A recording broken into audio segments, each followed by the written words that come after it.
Before we get started, a little bit of housekeeping. Today's event qualifies for one AIA learning unit.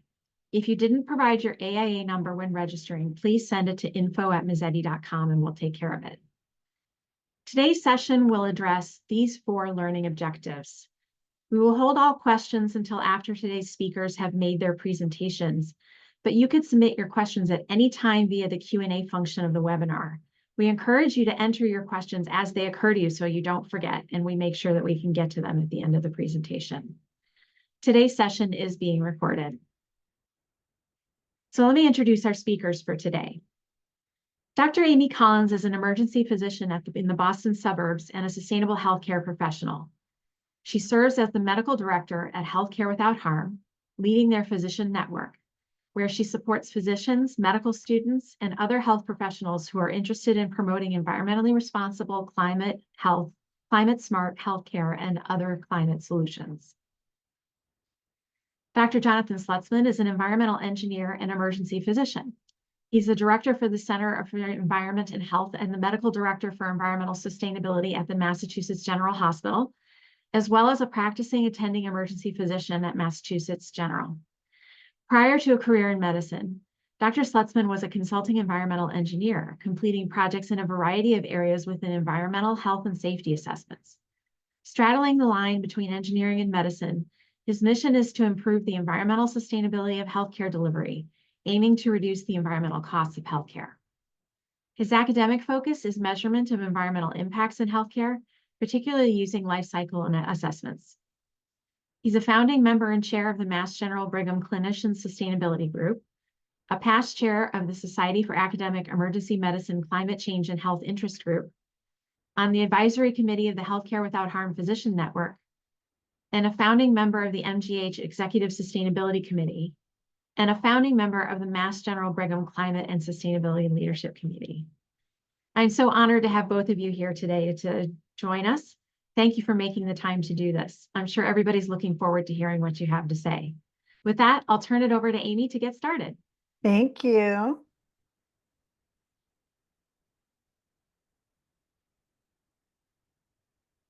Just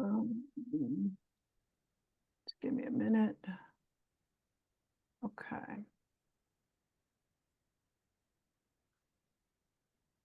Okay, good. You're seeing the slideshow? Yes. Okay, great.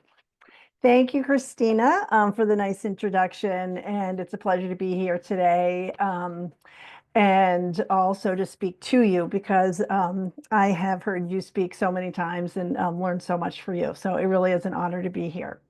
So first of all, we are here today to talk about the role of clinicians in healthcare decarbonization, but why are we talking about decarbonization? I think you're all familiar with the Paris Climate Agreement signed in 2015. Just briefly, to meet the goals of the Paris Agreement to avoid the most catastrophic impacts of climate change, including the health impacts, all sectors, including the healthcare sector, need to have greenhouse gas emissions or cut them in half by 2030 and achieve net zero emissions by 2050.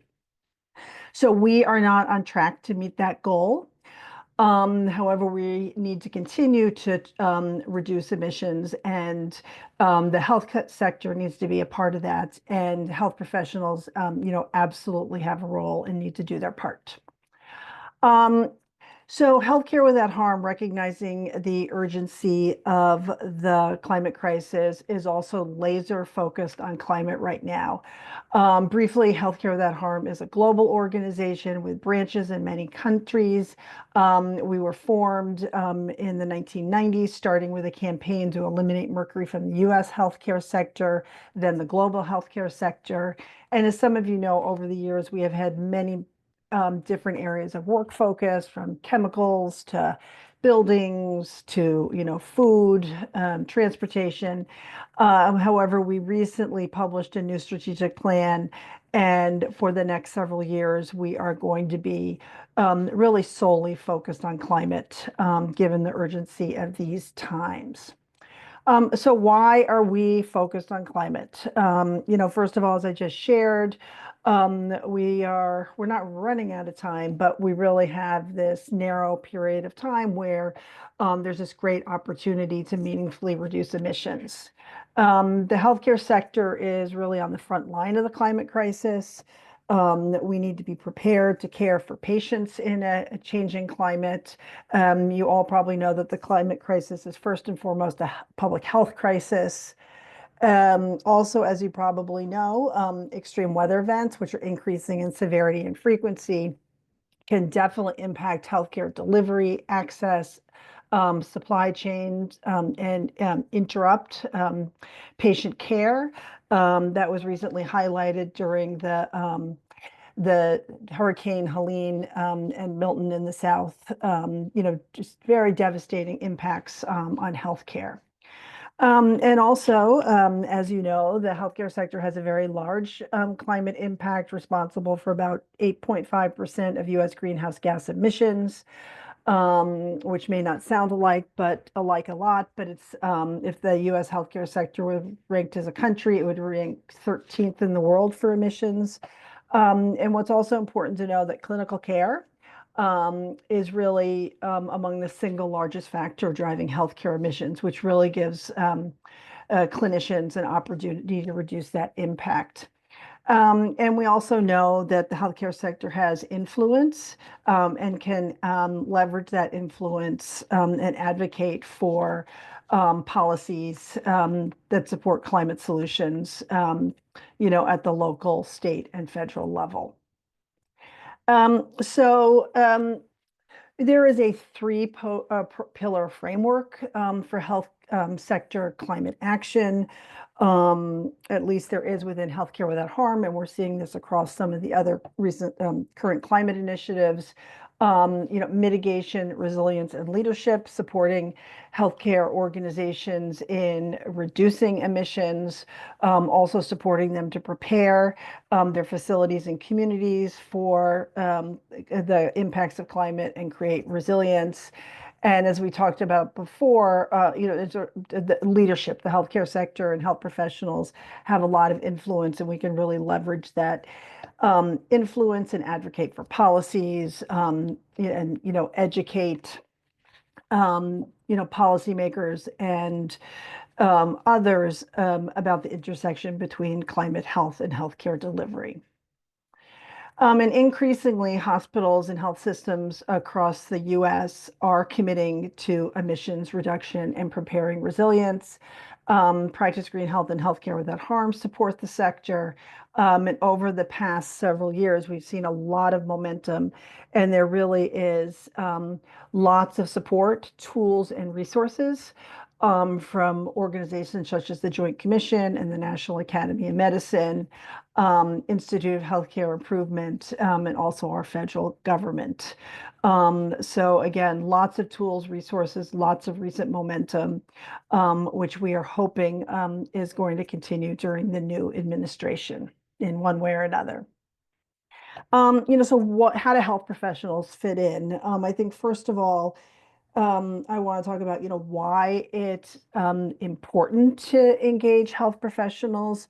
And we certainly know that sustainability professionals, across the facilities we work with are very, very interested in engaging and mobilizing health professionals, but sometimes don't know how. We know that health professionals really are a trusted voice and have, real world experience and understand the intersection between climate health and healthcare. Doctors and nurses are often the largest percentage of a hospital workforce. And as we talked about a few slides ago, clinical care is really the single largest factor driving healthcare emissions. And we're not going to be able to reduce those clinical associated emissions without engaging our clinical workforces. And we also know that clinicians want their hospital to address climate.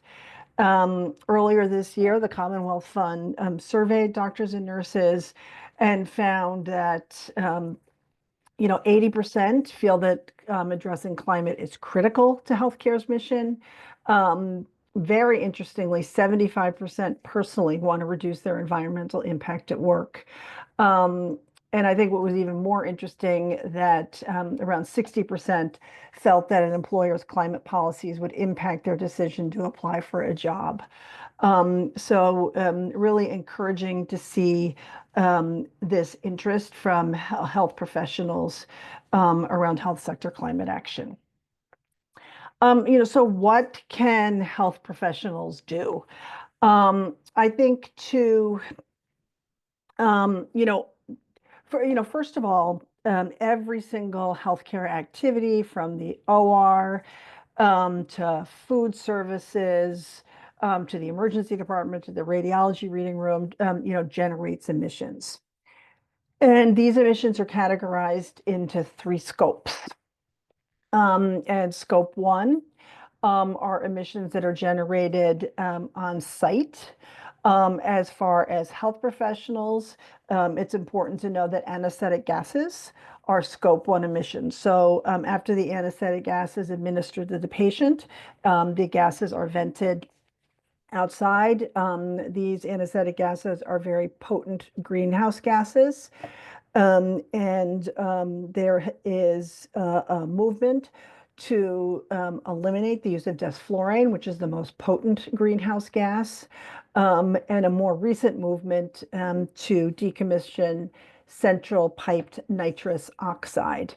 So anesthetic gases are definitely a high impact opportunity for health professionals, especially perioperative professionals. Um, so that is really the big opportunity within scope one. Scope two are purchased sources of energy, such as purchased electricity, steam, um, and gas. And scope three is the largest category of emissions and includes everything else. And there really are many opportunities for health professionals to impact scope three emissions by doing things such as looking at travel emissions, looking at business travel and patient travel, advocating for telehealth. Scope three also includes the supply chain, which is a big chunk of scope three emissions. And health professionals have the opportunity to evaluate how they use devices, such as do they use a single-use disposable device or a comparable reusable device, and also to work with their supply chain colleagues and advocate for environmentally preferable products. Pharmaceuticals also make up a big chunk of scope three, and health professionals have an opportunity to look at their pharmaceutical prescribing practices, how many refills they give, how large a quantity of medication they give a patient. There's a lot of recent work coming from health professionals around inhaler emissions. The propellants in the inhalers, which are used to treat asthma and other respiratory illnesses, are potent greenhouse gases. And there are currently some options for more climate-friendly, lower emissions inhalers. And that is another, opportunity, sort of a unique opportunity for health professionals. And I think, also I want to, talk about low value care. About a third of healthcare that provided is considered low value. Things like, over screening, over prescribing, over testing. And health professionals have an opportunity to look at low value care through a climate and environmental lens. Hope with the hope that by reducing low value care, that emissions will decrease. So what can health professionals do? I'm frequently asked, how to get started, asked for advice about what to focus on, and really no two health professionals take action in the same way. We have categorized health professional engagement in these buckets. So lots of ways to get involved within a facility, within the four walls of a healthcare facility. ask leadership to make a commitment to emissions reduction, start a departmental sustainability team, lead a QI project, advocate for less single-use plastics, reduce emissions from inhalers or anesthetic gases. So many, many ways to get involved within a facility. Health professionals can also evaluate their clinical practice through a climate lens and to make environmentally preferable decisions, which we just talked about. A number are choosing to engage through research. There's definitely a need for more healthcare emissions research to better understand the impacts and have data to understand where to focus interventions and make evidence-based decisions. Some choose to write or speak, engaging in podcasts, giving interviews, writing blogs. Again, that's another way for a health professional to engage, to use their voice to, educate others. Definitely a need for education. I didn't receive any education about this in my training. Definitely need to get this education in health professional school and training curriculum and postgraduate education. And finally, policy advocacy, advocating for policies that support the transition to resilient low emissions healthcare. We really feel and know that health professional engagement is a critical piece of the sustainability team. One way that we are seeing health professionals engage lately is through the either the medical or clinical director of sustainability position. These are a health professional who usually works in partnership with an organization's director of sustainability or sustainability team. The role varies from organization, but for the most part, the individuals in these positions educate and engage other clinicians and assure alignment between sustainable healthcare efforts, clinical care, and the clinical workforce. We know of about 21 physicians who serve in this role in the United States. They're employed by a wide range of organizations, including community hospitals, academic medical centers, essential and safety net hospitals. Most of them, report to a president, vice president, or chief officer. They come from a wide range of specialties, and their work varies. Some are working on emissions reductions, others working on resilience, some education, others policy efforts. Some are focused in a department, say, focused in the OR. But again, we feel it's very valuable to have health professional representation on sustainability leadership teams. This is just one way for a health professional to have such a role. There are other ways, such as we know of several nurses who serve as the director of sustainability for their hospital or health system. So if you're interested in learning more about that role, we have some resources, including recordings with some of these directors, and FAQ, and it also includes a case study about Mass General Brigham's work, some of which Jonathan's going to speak about shortly. So I lead the Healthcare Without Harm Physician Network, which is this large network of health professionals interested in sustainable healthcare. To date, we have really worked on education and networking. We are in the process of creating a health professional mobilization strategy, which is really going to be focused more on mobilization, campaign, and collective impact. We're about to share a survey with our health professional networks to get a better idea of what they're interested in doing. But we anticipate that, we are going to be mobilizing health professionals to engage their leaders, work on anesthetic gases and inhalers, advocate for alternatives to single-use plastics. We anticipate we're going to continue to try to grow the medical and clinical director of sustainability positions, and mobilize health professionals around policy efforts.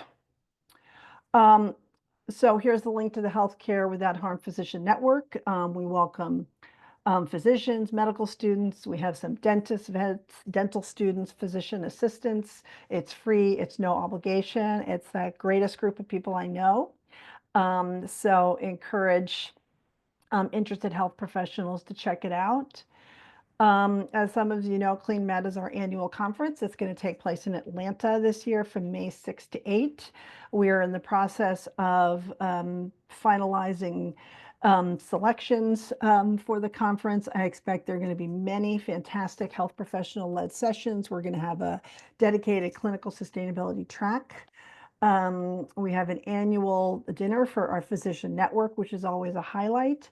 And just briefly, we offer 2 awards which provide scholarships to Clean Med for medical students, residents, and fellows. So please share with anyone who's interested.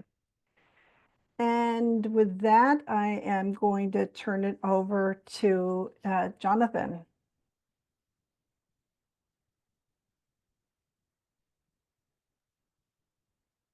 Great. Thank you, Amy.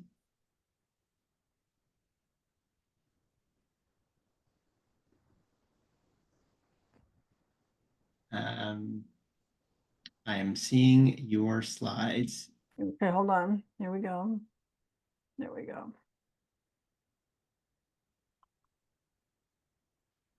You could stop share so Jonathan can show his deck, I think is what he wants. Or is that good, Jonathan?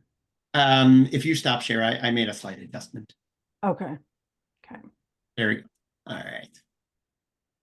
Okay, everybody should see my slides now. Thanks for joining us. I'm going to go fairly quickly, and I was given the great task of, for the most part, just highlighting kind of the things that that I'm doing already with my team at Mass General Brigham, to give a sense of some of the things that really are helpful to have clinician involvement.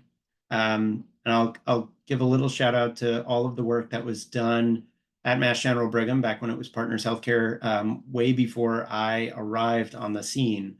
So we've been involved in climate and sustainability for decades. And what you'll see here is some of the highlights of the things that we've been doing. The actual points are not terribly important, but what I want to highlight is how the dots have gotten so much closer together in the last, say, 10 years or so. And that time point, I can't, as the academic in me, really say that there's causation, but there's definitely a correlation with a time that clinicians really got a lot more involved.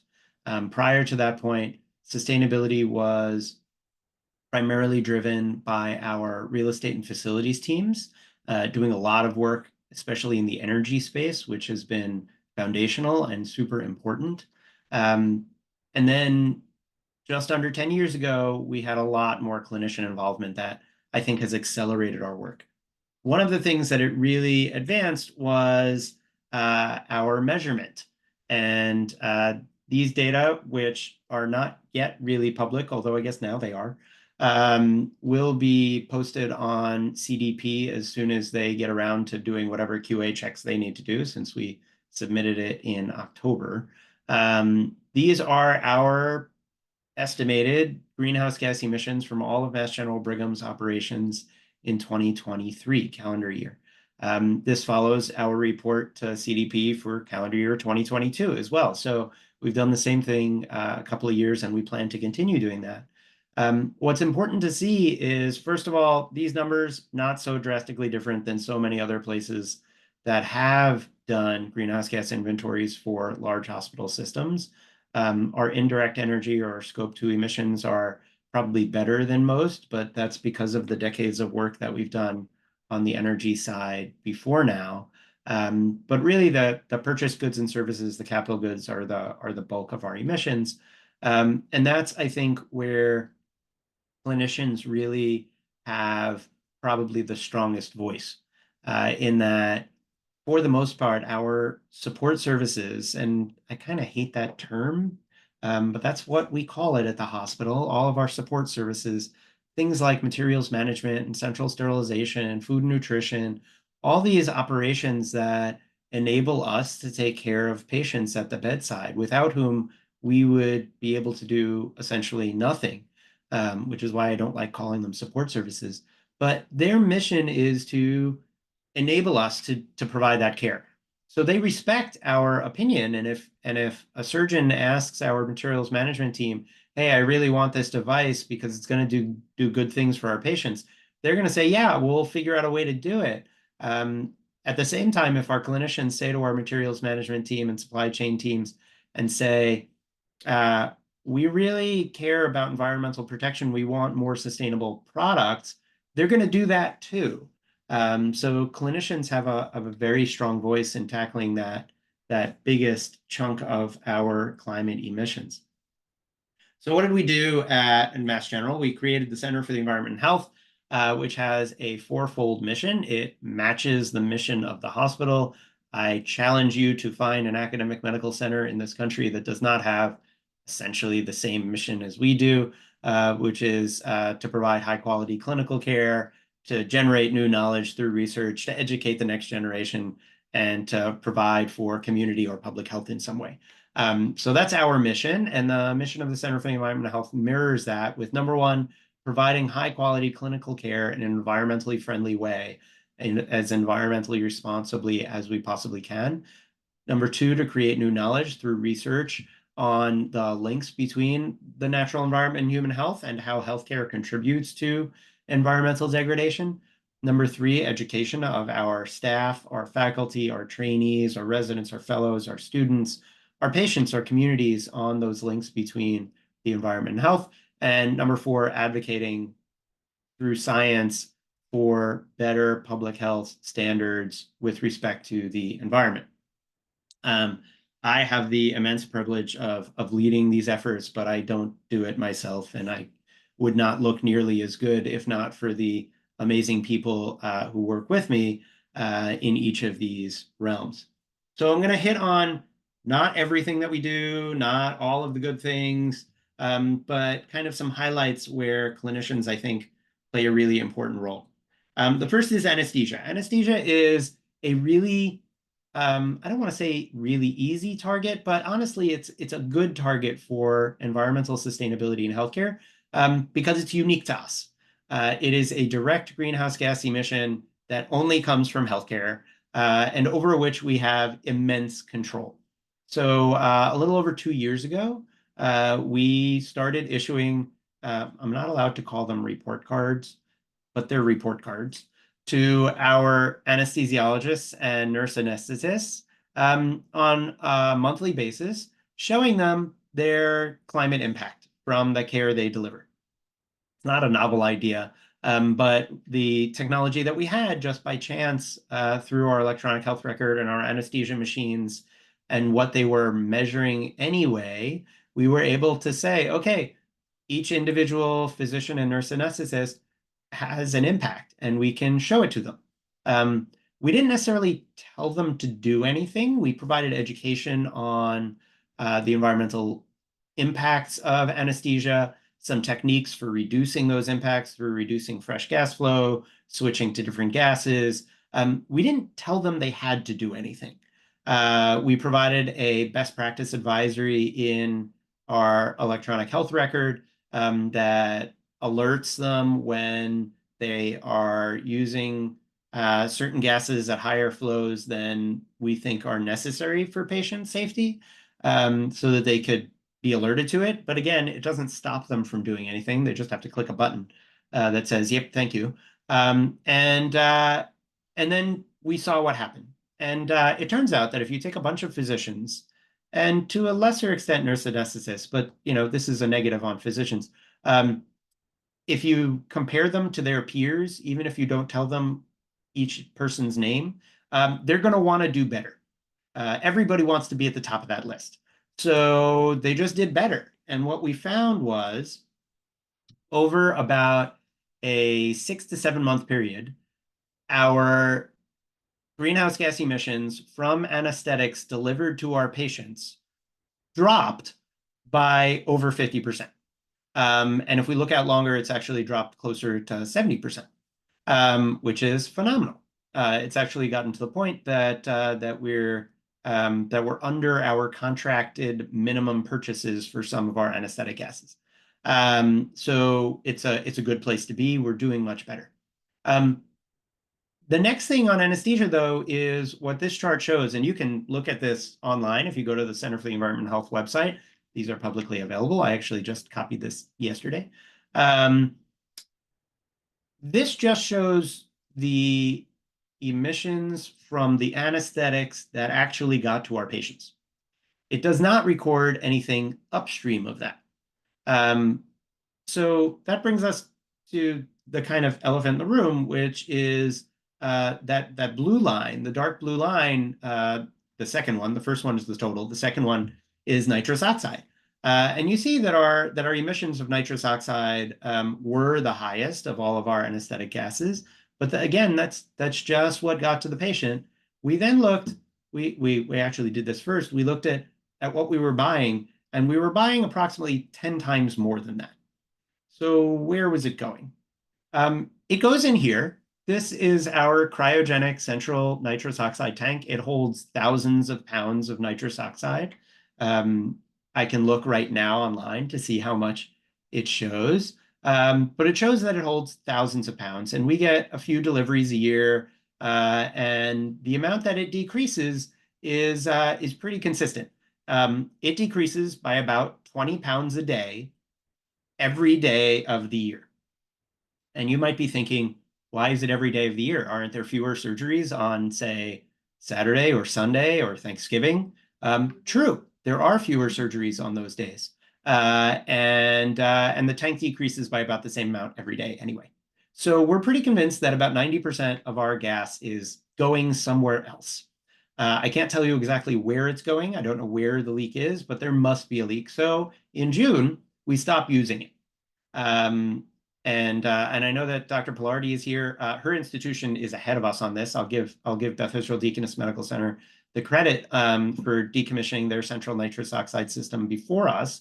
But in June, we switched over to cylinders for nitrous in the ORs, and we're in the process of shutting down this tank, which is going to reduce our anesthetic emissions by probably another, say, 60% or so, maybe a little bit more, depending on how that goes. So clearly, clinicians need to be involved here. This is about providing safe care to our patients, which we still are. None of our patients have suffered one bit by any of these changes.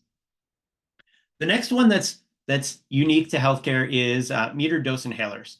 And these data come from my colleague, Greg Fury, who is the medical director for climate and sustainability at Brigham and Women's Hospital. We work very closely together. And he is leading a team at Mass General Brigham to see what we can do about our inhalers. Our inhaler prescriptions, we estimate, are equivalent to driving 37 million miles a year. That's a lot. And the majority of that comes from albuterol, what's on this chart as SABA, which is short-acting beta agonist. And they're all essentially albuterol. So what can we do to reduce that? Well, we can change which formula of albuterol we prescribe, because it turns out there are about 3 on the market, and they differ in the quantity of propellant, but not in the quantity of drug, and they all work equivalently well. So we can try and prescribe specifically the one with less propellant, which works for everybody except for people on Mass Health, because for some reason Mass Health only covers the one with the most propellant, which is where advocacy comes in, so that we can work with Mass Health and say, hey, this one little change is going to reduce your emissions by about 2/3 just from albuterol. The other thing we can do is we can work with our electronic health records team to create a smarter prescribing algorithm where the computer helps you to pick the better drugs so that, number one, our patients get better asthma and COPD control, because patients who have better disease control use less drug. And number two, we can drive people to prescribe less environmentally dangerous drugs, like dry powder inhalers instead of metered dose inhalers, which you don't even see on this chart, because if we plotted the dry powder inhalers on the chart, all of the lines would be invisible. There's that much of a difference. So clearly another area where a group of clinicians, including allergists, pulmonologists, primary care doctors, emergency physicians, pharmacists, all get together on a regular basis to design these interventions to make our emissions better. I mentioned communication or education as one of our pillars, and it's supremely important. We at the Center for the Environment and Health issue a newsletter on a regular basis that highlights some of the work we're doing and some of the other opportunities for people to learn and get involved on their own.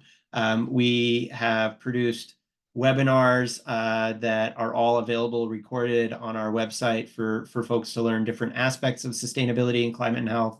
We produce a podcast describing sustainability in healthcare.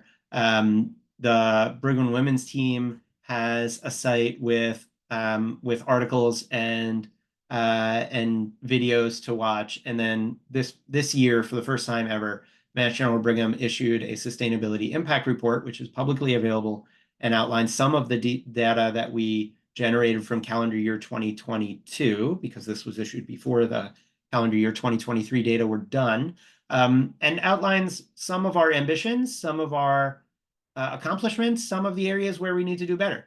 And we want our community to see these and learn from these.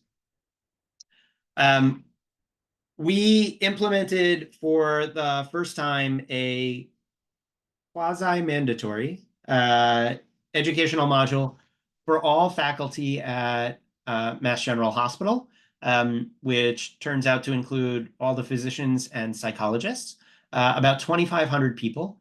I say quasi-mandatory because it wasn't mandatory, it was optional, but everybody who completed it qualified for a third of their annual quality improvement bonus. So we essentially paid people to complete an educational module.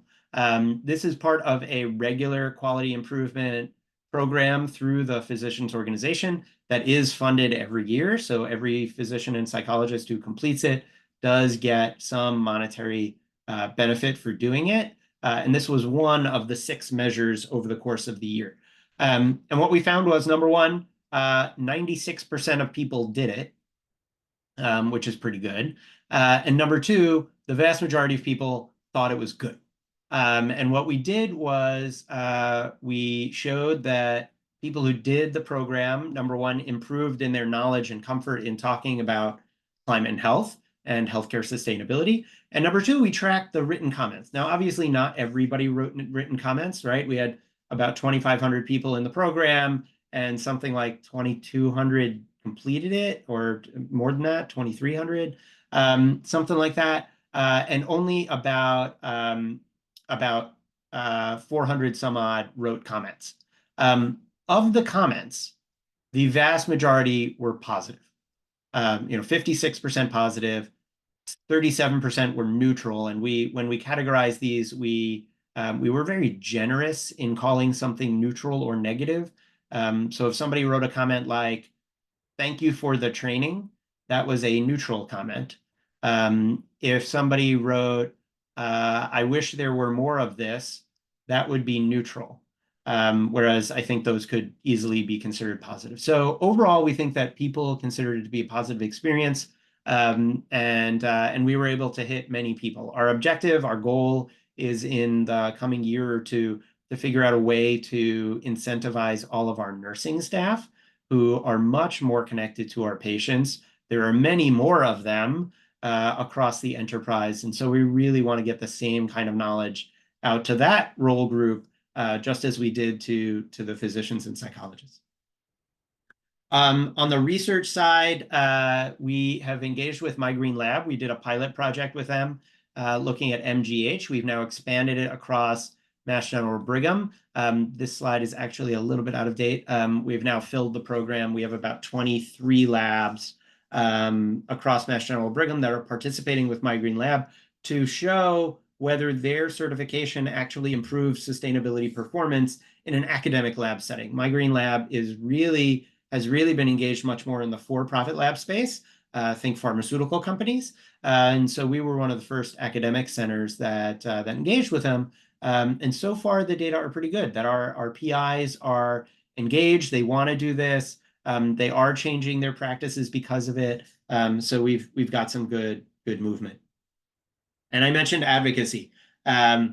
We have a cadre of clinicians who are willing and able to speak from a scientific basis about climate, about the environment, and about health in various specialties. So that if we have a question of endocrine disruptors in the environment, well, we get an endocrinologist who knows about climate and sustainability and health to talk to an entity about that.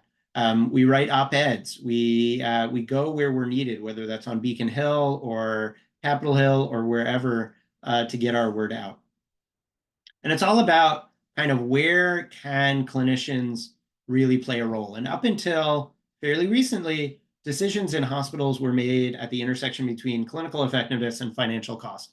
Within clinical effectiveness was certainly safety and infection control, but that's all clinical effectiveness and financial cost. And really what we need to consider is four things. We need to consider clinical effectiveness and financial cost, but also resilience and environmental cost. And optimally, we should be operating at that small intersection, which is where a bunch of different clinicians, whether it's your disaster preparedness teams, your infection control teams, your on-the-ground clinicians at the bedside, your materials management and supply chain teams, all of them need to work together to find that intersection and operate efficiently there. So hopefully that was a little taste of some of the things that we clinicians are involved in and how you can help get your own groups involved. Well, thank you both. That was really informative. We do have a few questions that have come in. So first, just to validate your slide that you shared, Jonathan, about how much CO2 MGB emits, a listener reported that they thought it was about 1.5 million metric tons of CO2 equivalent. Is that right? And how are you using this metric? Yeah, that's approximately right. All greenhouse gas inventories are to some degree an estimating exercise. So I can't tell you that it's exactly that number, but it is approximately that number, and I feel fairly confident about it. Obviously, our measurements for Scope 1 and 2 emissions are going to be more accurate and precise than our Scope 3 measurements, just because of the ways that we calculate. But yeah, that is right. What are we doing with that? We are tracking over time. We now have essentially, for Scope 3, for all three scopes, we have 2 data points, 2022 and 2023. For Scopes 1 and 2, we can actually go back for our energy emissions. The fleet emissions are harder to go back. The anesthetic emissions are possible, but more challenging to go back. So we can trend over time. But most importantly, what we're using that is as a way to prioritize initiatives. So essentially, we want to prioritize 2 different kinds of initiatives. The obvious ones are the ones that are going to have the biggest impact on total emissions. So if we have a choice between 2 things, and we have limited energy and limited resources, limited money to invest in any given year, we have only so much time of Greg Fury and me and all the other people who are doing this kind of work at Mass General Brigham. We can't do everything. So if we're going to choose between something that reduces our emissions by 10 tons or 100 tons, we're going to do 100 tons. The other category that we're focused on are what I call the kind of the smaller, more visible, more impactful, more momentum generating interventions. So something that is going to motivate more of our staff might be worth doing, even if it's not necessarily going to generate the most environmental savings. So there are different things that might hit. Anesthetics is one that's kind of in between. It motivates a lot of staff. It has a large fractional benefit in terms of our direct emissions. But even if we stop doing surgery entirely tomorrow, that 1.5 million metric ton number is going to go down by a rounding error. Our total anesthetic emissions are about 7,000 tons. So even if we zeroed that out, it's not a huge number. But as a single item, it's something worth tackling. Thank you. Here's another question about the financial savings associated with the anesthetic gas reduction. Did you see any financial or track any financial wins on that project? Yeah, so reducing the fresh gas flow, we haven't necessarily tracked how much that's saving. We estimate it's going to save a bit. And when I say a bit, we'll talk about something like 5 figures. And that's just from using less of the volatile gas. The nitrous shutdown, so switching off of central nitrous, is also going to save us on the order of a high 5-figure number just at Mass General. We don't know how much it's necessarily going to impact the other 12 or so hospitals that we operate. So we'll see once we get MGH done and we move on to Brigham and the other institutions how much that saves. But for those who are worried that switching from a central bulk delivery system to individual cylinder delivery, the individual cylinders on a per gas amount cost more. It's true. A pound of nitrous in a tank in a cylinder costs more than a pound of nitrous delivered to our central tank. However, 100% of it gets to the patient, and we then no longer need to deal with the preventive maintenance on the central system. So we end up saving, somewhere on the order of a high 5-figure number. Great, thank you. On that note, Richard Jackson says he would love to see this fine lecture on anesthetic gases in the ether dome at MGH. I assume you know what that question means. So I know what the ether dome is. I've been there many times, and sure, we could have the anesthesia team do that talk in the ether dome. I'll be honest though, it's not the most comfortable place to sit while you're attending a lecture. Those chairs are old and not. All right. So here's a question about a different pollutant. Amy, I don't know if Healthcare Without Harm is whether you're ready to answer this question, but how about disinfection gases, which aren't necessarily GHG gases, but ethylene oxide was specifically asked about here, and that can be a genuine challenge in many communities. Do you have any thoughts on that or resources that Healthcare Without Harm might be able to share? I can probably dig up some resources on it. I mean, we've been working on ethylene oxide and, advocating for reducing use of it for as long as I've been doing this work. I could probably pull up some data about how many hospitals and health systems in our, database have eliminated it. We certainly recognize the health and environmental impacts of it. But, as you mentioned, it's not an anesthetic gas. It's not being tracked in the same way that greenhouse gases are. And, as I shared in my presentation, at this point in time, the organization I work for is going to be, really focused on climate. And I don't anticipate there's going to be the same degree of attention on things like ethylene oxide at this time, but definitely something we have worked on. All right, thank you. Dr. Pallardy asks for Jonathan, could you share more about how you've been encouraging labs to participate in the My Green Labs certification program? She notes that they've struggled to get the PIs interested in this in the past and would love to get to learn more. Yeah, so the first bit is the easiest. We're paying for it. So the Office of the Chief Academic Officer at Mass General Brigham is providing the funding for labs to participate, which takes some of that off of the PIs. The PIs still need to provide staff time to engage with the surveys and the interventions that are happening. Some of it is just kind of reaching out to the lab community and educating a bit more on these impacts and links. I think everybody in our institutions, in all of our institutions, they go to work every day wanting to do the right thing for patients, for communities, for society. Everybody wants to do their best and do well. So our job, I think, in sustainability offices is to help people learn how to do better. I think once they learn that there are better ways of doing things, they generally want to do things better.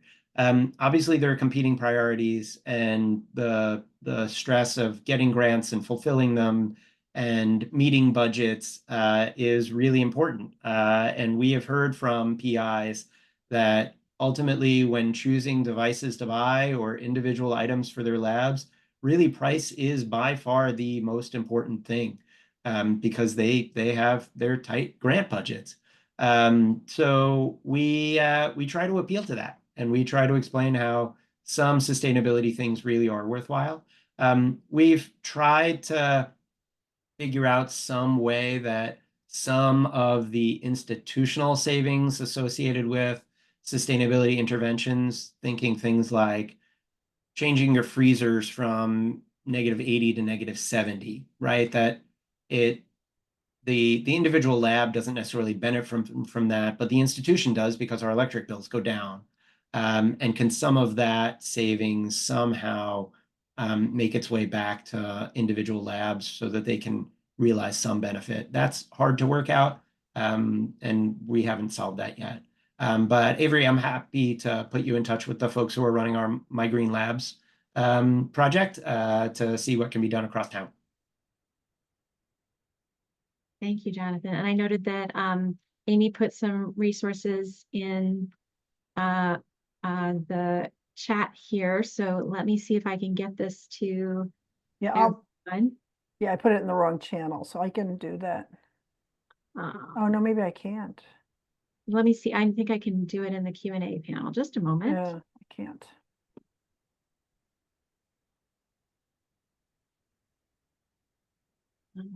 Just give me a second to do that.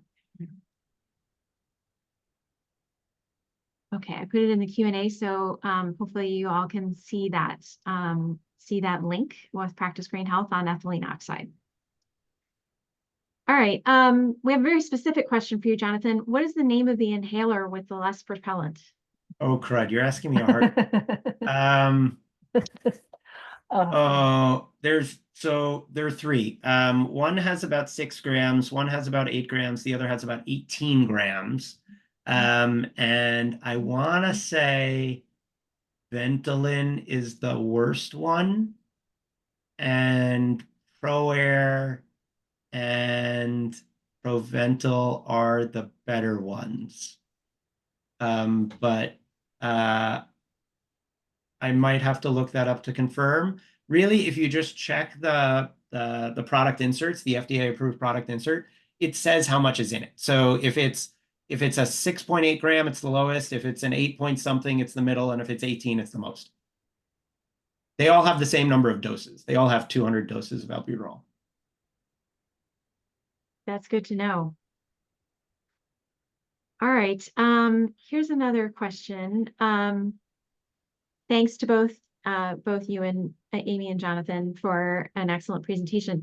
Do either of you recommend any specific resources for estimating GHG emissions for those of us working on sustainability in a hospital setting?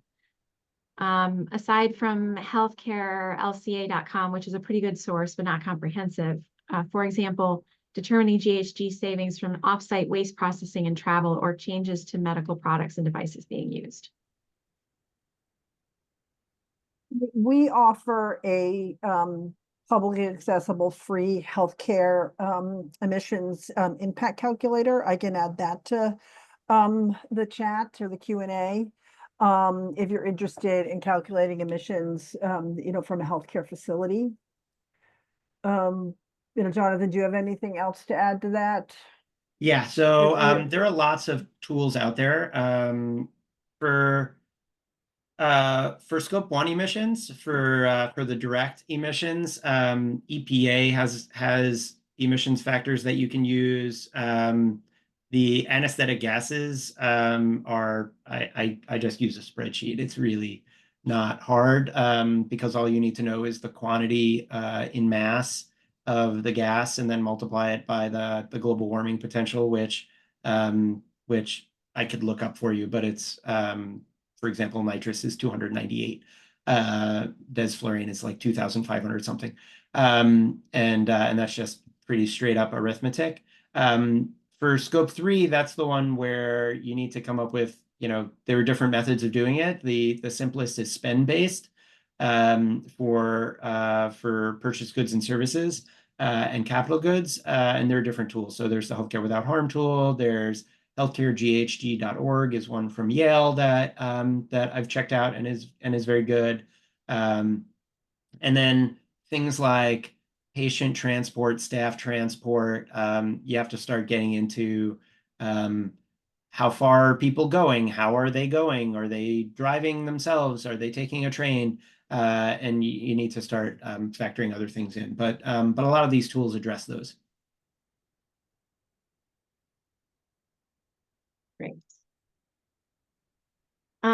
So another question, I don't know, maybe for you, Amy, how are students, medicine, nursing, dental, pharm, et cetera, responding to this work? We're seeing a lot of engagement. I would say over the past, 5 years or so, the medical student, we're around the globe. I'm going to talk about what students in the US are doing.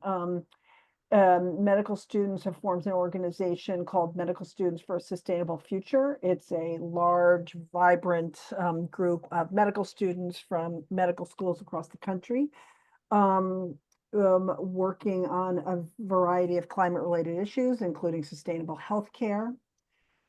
The pharmacy students have also organized, and they have created an organization, which I'm gonna struggle to remember right now. Oh, the Sustainable Pharmacy Project.